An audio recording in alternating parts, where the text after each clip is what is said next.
আমরা যেটুকু খবর সূত্রে জানতে পেরেছি যে তাদেরকে যারা দোষী তাদেরকে গ্রেপ্তার করা হয়েছে এবং যেটুকু জানতে পেরেছি যে মুখ্যমন্ত্রী বলেছেন যারা দোষীদেরকে কড়া শাস্তি দেবে। কিন্তু আমরা জানি যে কথা এবং কাজের মধ্যে বিগত সময় ধরে বিভিন্ন সময় ধরে দেখা গেছে যে এক বিস্তর পার্থক্য। এখানে মুখ্যমন্ত্রী বাইরে খবরের চ্যানেলে বলছেন মাননীয় যে হ্যাঁ দোষীদেরকে শাস্তি দিতে হবে, আমরা দোষীদেরকে শাস্তি দেবো, কিন্তু আসলে গ্রাউন্ডে নিচুতলার ক্ষেত্রে তাদের যে নিচুতলার কর্মীরা আছে বা নেতারা আছে তারা সম্পূর্ণভাবে কারাপ্ট, তারা সম্পূর্ণভাবে দুর্নীতিগ্রস্ত এবং চূড়ান্ত প্রতিক্রিয়াশীল লোকজন। তাই আমরা মনে করি না যে এই কথাতেই কিছু হবে। আমরা এটা মনে করছি যে একমাত্র এই ধরনের ঘটনাগুলো, এই ধরনের ন্যাক্কারজনক ঘটনাগুলো, নৃশংস ঘটনাগুলোর যদি দোষীদেরকে সত্যি শাস্তি দিতে হয় তাহলে নাগরিক সমাজকে ব্যাপকভাবে এগিয়ে আসতে হবে, ছাত্র যুব মহিলাদেরকে ব্যাপকভাবে এগিয়ে আসতে হবে, তবেই আমরা আসলে দোষীদেরকে শাস্তি দিতে পারবো। যতক্ষণ একটা সামাজিক আন্দোলনে রূপান্তরিত হচ্ছে ততক্ষণ এই সমস্যার সমাধান করা সম্ভব নয়।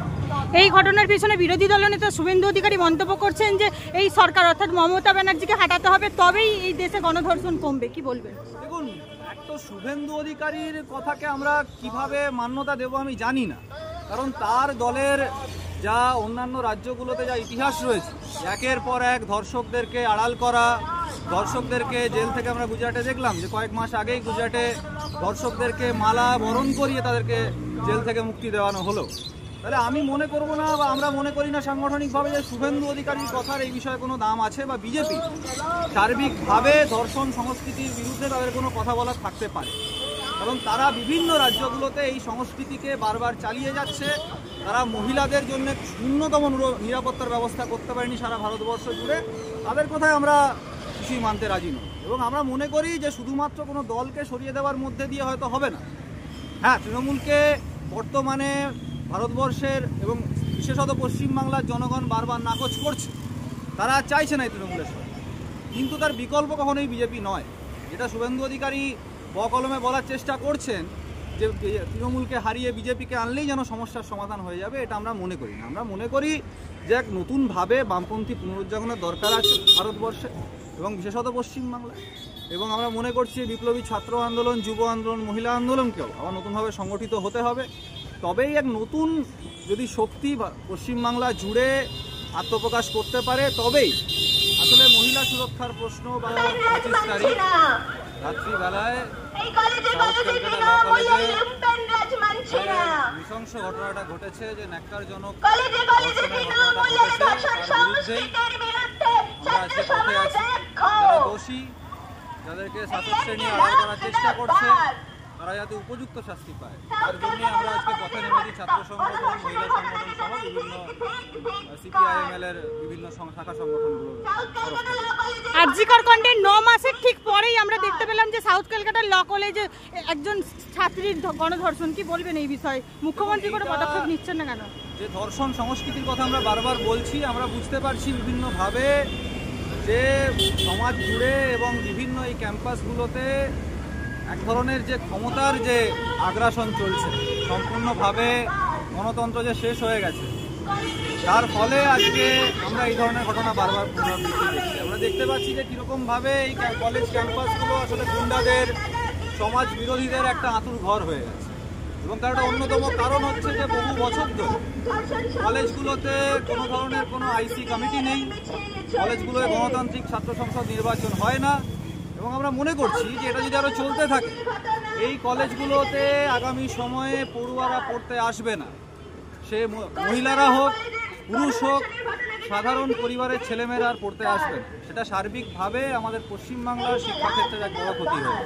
মুখ্যমন্ত্রী কি কোনো পদক্ষেপ নিয়েছেন এখনো পর্যন্ত? কি বলবেন? দেখুন, আমরা যেটুকু খবর সূত্রে জানতে পেরেছি যে তাদেরকে যারা দোষী তাদেরকে গ্রেপ্তার করা হয়েছে এবং যেটুকু জানতে পেরেছি যে মুখ্যমন্ত্রী বলেছেন যারা দোষীদেরকে কড়া শাস্তি দেবে।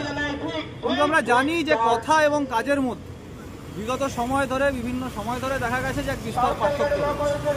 এখানে মুখ্যমন্ত্রী বাইরে খবরের চ্যানেলে বলছেন মাননীয় যে হ্যাঁ দোষীদেরকে শাস্তি দিতে হবে, আমরা দোষীদেরকে শাস্তি দেবো, কিন্তু আসলে গ্রাউন্ডে নিচুতলার ক্ষেত্রে তাদের যে নিচুতলার কর্মীরা আছে বা নেতারা আছে তারা সম্পূর্ণভাবে কারাপ্ট, তারা সম্পূর্ণভাবে দুর্নীতিগ্রস্ত এবং চূড়ান্ত প্রতিক্রিয়াশীল লোকজন।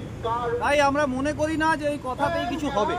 আমরা এটা মনে করছি যে একমাত্র এই ধরনের ঘটনাগুলো, এই ধরনের ন্যাক্কারজনক ঘটনাগুলো, নৃশংস ঘটনাগুলোর যদি দোষীদেরকে সত্যি শাস্তি দিতে হয় তাহলে নাগরিক সমাজকে ব্যাপকভাবে এগিয়ে আসতে হবে, ছাত্র যুব মহিলাদেরকে ব্যাপকভাবে এগিয়ে আসতে হবে, তবেই আমরা আসলে দোষীদেরকে শাস্তি দিতে পারবো। যতক্ষণ একটা সামাজিক আন্দোলনে রূপান্তরিত হচ্ছে ততক্ষণ এই সমস্যার সমাধান করা সম্ভব নয়।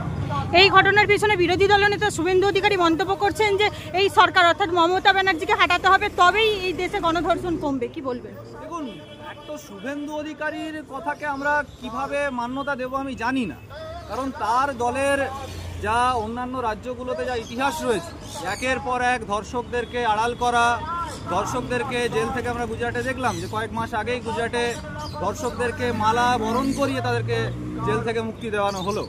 তাহলে আমি মনে করব না বা আমরা মনে করি না সাংগঠনিকভাবে যে শুভেন্দু অধিকারীর কথার এই বিষয়ে কোনো দাম আছে বা বিজেপি সার্বিকভাবে ধর্ষণ সংস্কৃতির বিরুদ্ধে তাদের কোনো কথা বলার থাকতে পারে, কারণ তারা বিভিন্ন রাজ্যগুলোতে এই সংস্কৃতিকে বারবার চালিয়ে যাচ্ছে। তারা মহিলাদের জন্য ন্যূনতম নিরাপত্তার ব্যবস্থা করতে পারেনি সারা ভারতবর্ষ জুড়ে। তাদের কথায় আমরা কিছুই মানতে রাজি নই এবং আমরা মনে করি যে শুধুমাত্র কোনো দলকে সরিয়ে দেওয়ার মধ্যে দিয়ে হয়তো হবে না। হ্যাঁ, তৃণমূলকে বর্তমানে ভারতবর্ষের এবং বিশেষত পশ্চিমবাংলার জনগণ বারবার নাকচ করছে, তারা চাইছে না এই তৃণমূলের সরকার, কিন্তু তার বিকল্প কখনোই বিজেপি নয়। যেটা শুভেন্দু অধিকারী বকলমে বলার চেষ্টা করছেন যে তৃণমূলকে হারিয়ে বিজেপিকে আনলেই যেন সমস্যার সমাধান হয়ে যাবে, এটা আমরা মনে করি না। আমরা মনে করি যে এক নতুনভাবে বামপন্থী পুনরুজ্জীবনের দরকার আছে ভারতবর্ষে এবং বিশেষত পশ্চিমবাংলায়।